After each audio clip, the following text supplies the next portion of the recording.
Sup dudes?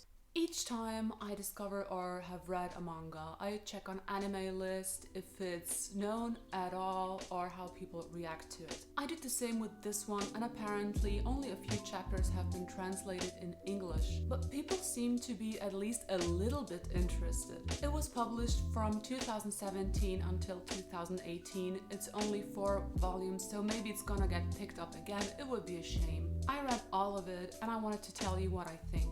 Today's manga is called Boku no namae wa shounen e, or My Name is Shounen e in English.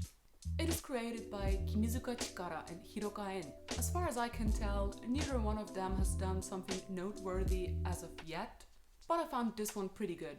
There's been some construction going on, so if it's loud, I'm sorry. Anyways, the main character is a boy in school called Takashi. He's a normal guy, nothing really stands out about him, except for the fact that 3 years ago he killed somebody. We learned this in the first few pages, so this is not a spoiler. Now, 3 years later, he lives under a different identity and goes to school like a normal boy. Nobody knows that he's the teen killer that everybody used to talk about 3 years ago. He even made friends, lives a completely normal life now. One day, a girl is waiting for him outside his school. She turns out to be Takashi's childhood friend and is called Sasaki. Takashi is very surprised to see her, and a flashback to 3 years ago begins. In this flashback, we learn that Takashi and Sasaki went to the same school, together with Takashi's best friend Ken. Back then, he lived a quiet, normal life as well. Everything's been going great for him, his family, and his friends. Sadly, all of this changed when he one day witnessed Sasaki being raped by one of their teachers. And apparently, this teacher creeped everybody out anyways. In this moment, Takashi loses it and hits the teacher repeatedly with a baseball bat to a bloody pulp, eventually killing him. He promises not to tell anybody about Sasaki's experience, and she doesn't want anybody to know about it either. And so, to cover up the truth, he tells everybody that he killed the teacher because he didn't like him. Now, obviously, he's regarded by everybody as this complete psycho. And since Takashi was still a minor at the time and is more or less protected by the law, he didn't go to jail or anything, so he went to a facility of sorts, which is why he's now able to live under a different name and in a different prefecture. Anyways, this newly acclaimed piece is about to be disturbed when Sasaki enters his life again, and there's a social media account posing as Takashi himself. And this account is starting to reveal more and more personal info about Takashi, such as his location. And this is really all I can say for now about this story, because everything else, everything that makes this story interesting would be a spoiler at this point. So instead, let me just tell you some thoughts I had while reading this and why I think this is worth reading, or at least considering. So in my eyes, this is a story about high school in its worst form. You have this bunch of basically children going through immense changes, which in and of itself is exhausting enough. But then add trauma and social media to it and it can quickly turn into hell. Fahr weiter! Teenagers sometimes try to deal with everything by themselves and keep many secrets. And you know, part of this is trying to grow up and take more responsibility for yourself. But there's also peer pressure and not wanting to be judged. Even when you're an actual victim, you might not want to be seen as such, or as somebody who has this terrible thing happen to them, as if you somehow brought it on yourself. Especially what happened... Ist das normal? Especially what happened to Sasaki is something that many people choose to deal with by basically not dealing with it at all and not saying anything, not telling anybody, maybe until much later in life.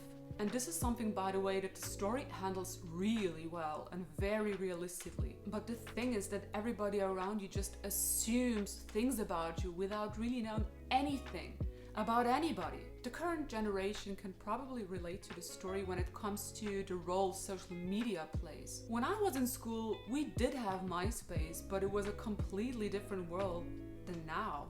But with Instagram and especially Twitter, we know what damage can be caused just because some people decide to be offended by somebody for saying things. And it can get so bad to a point where people take their own lives. You know what I'm talking about. You know what's been in the news. And having this weapon in school where basically everybody constantly says and does hurtful and embarrassing things is just guaranteed trouble. At some point in the story, Takashi also gets blackmailed with naked pictures of Sasaki, and sadly these things happen in real life all the time. And all of these aspects made the story extremely realistic to me.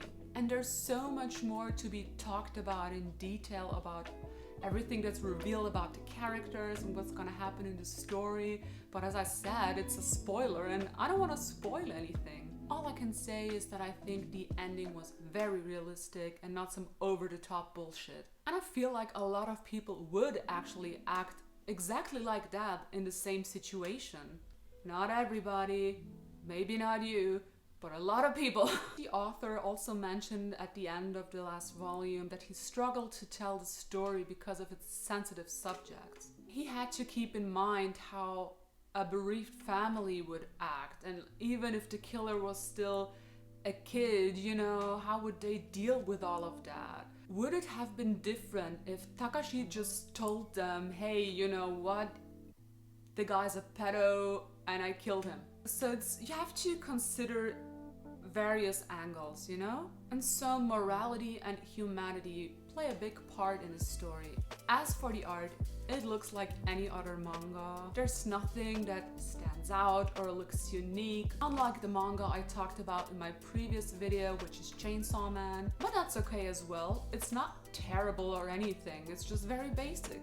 And as it is with a lot of teenage stories that are more focused on the characters and what they think and feel, the backgrounds are not worth mentioning. Mostly the art looks kind of bright, and by that I mean there's not a lot of shading or contrast. I think the manga could have benefited from slightly better art. I mean, it looks like a slice of life manga, which I guess it technically is, but it also deals with a lot of dark subjects, which could have been portrayed better visually. In the end, manga is a visual medium, so art is extremely important. I mean, look at Berserk and how Miura portrays his characters in different situations, exaggerating their emotions through stylistic changes. Long story short, Boku no namae wa shounen is an interesting story about a teenager and how his good intentions led everybody around him to hell. That's all for now about this one. I have no idea what I'm gonna be talking about next, or I guess I have some idea. Anyways, read this manga and don't kill people. Okay, bye!